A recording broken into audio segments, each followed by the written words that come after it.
Hi friends, this is Sudhir Shetty here, Senior Branch Manager from Ambernath Branch. Friends, I first of all thank our respected Senior Divisional Manager and our divisional dignitaries for providing me with a platform to connect with you through this process of e-learning. Friends, I will be talking on the Married Women's Property Act of 1874. Before we go into this, let's look a little behind, or rather the purpose of this act. If you ask a customer or any would-be proposer, the purpose of buying an insurance policy, the foremost thought would be the protection of his wife, his children, their future. That, I feel, is the most basic reason why any insurance policy is brought. Now friends, can a scenario so happen that when the claim is being paid under this policy, not a single rupee goes for the benefit of his wife or children? Can it so happen? Yeah, it can. An ongoing business loan, an ongoing housing loan, or any other debt that the person may have taken may bring his property into attachment. The insurance policy is also attached. The payment has to be made to the creditor. Can the policyholder could have done a little bit different, a little bit more planned to protect this particular scenario from happening?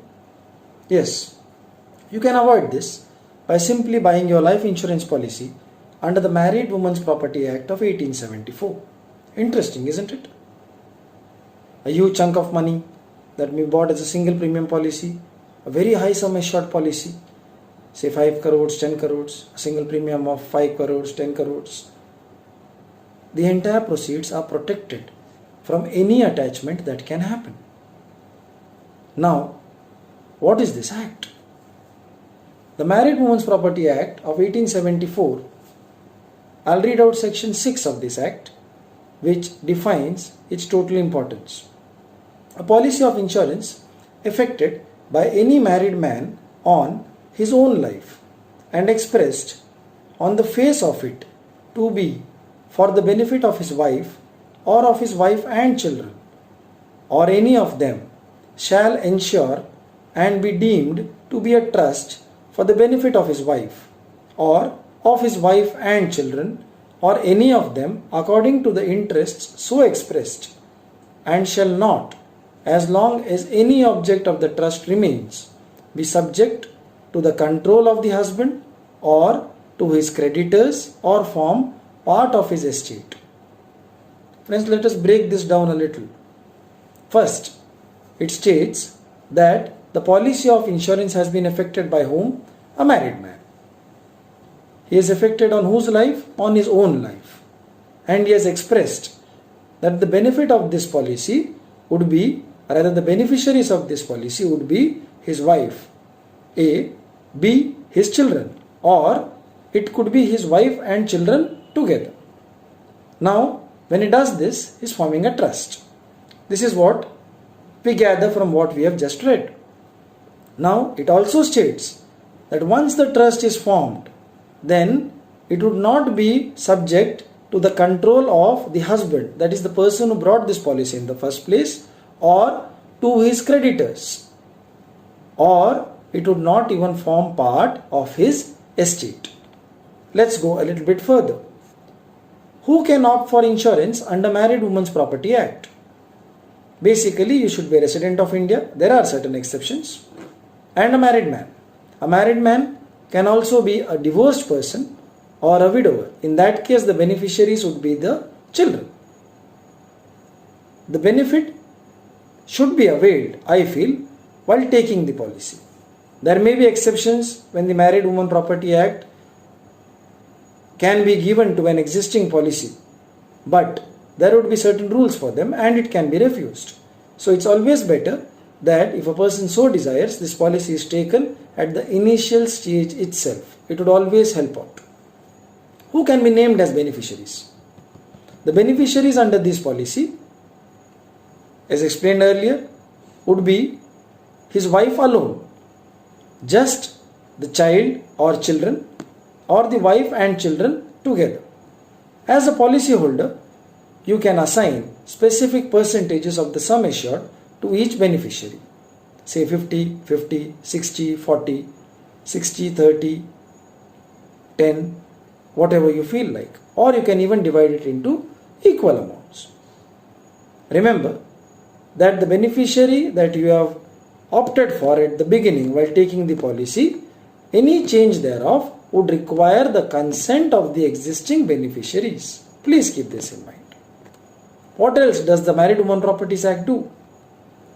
Any loan that you wish to raise under this policy, or if the policy were to be surrendered, the benefits, the proceeds thereof would again go to the beneficiaries.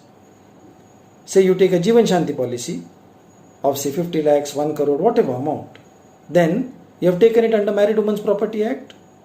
First of all, no creditor can lay claim on this amount. No creditor can lay claim on the pensions that you are going to receive under this policy, because the pensions, the claim amount, all are going to be paid to the beneficiaries, that is to your wife and children.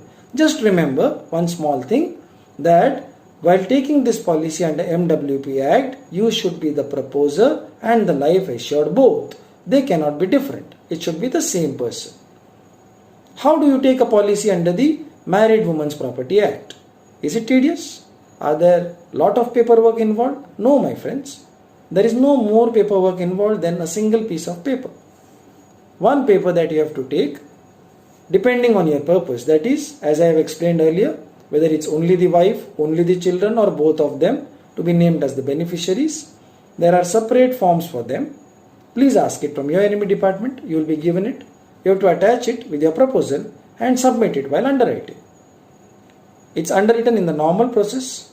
Once the underwriter finds that all things are in order, the policy would be issued with an addendum or an endorsement thereof that this policy has been issued under the MWP Act. It would state the beneficiaries and the trustees under that particular policy. Now, for formation of a trust is a very legal process. There may be costs involved.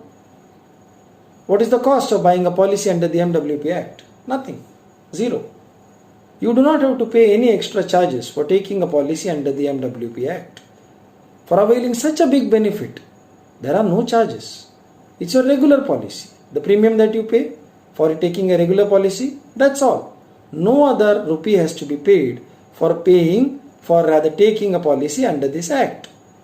The small addendum that you filled, the proposal form, that's more than sufficient. Friends, there is a misconception among many people that if you take a policy under the MWP Act, then only the death claim is to be paid for the beneficiaries. Please remember, it's not like that. Any benefit, it may be a money back, it may be your pension, it may be loan, it may be surrender, it may be maturity, or it may be death benefit. All benefits that accrue under this policy are to be paid to the beneficiaries. Friends, there are many reasons why, as I have explained, these policies are important. When we deal with HNI customers, many of them are afraid of their business. We are envisaging a scenario where one doesn't know how business would occur or what would be the future proceeds that I would be able to get under my business. In such a scenario, there is every chance that whatever wealth estate I have created and I have invested properly can become the property of my creditors, because there may be a chance that I may not be in a position to pay back my loans. If I have invested properly, or if I have given proper advice to my clients that you park your money at the correct place, that is the Life Insurance Corporation of India, and further to it, I have also given them under the Married Women's Property Act, then I am making it doubly sure that any benefit that they would be getting for the hard-earned money would accrue to the benefit of his wife and children alone. Friends, it's a small thing, one simple piece of paper that you have to just fill, and it would protect your client in a very big manner at the most important time that he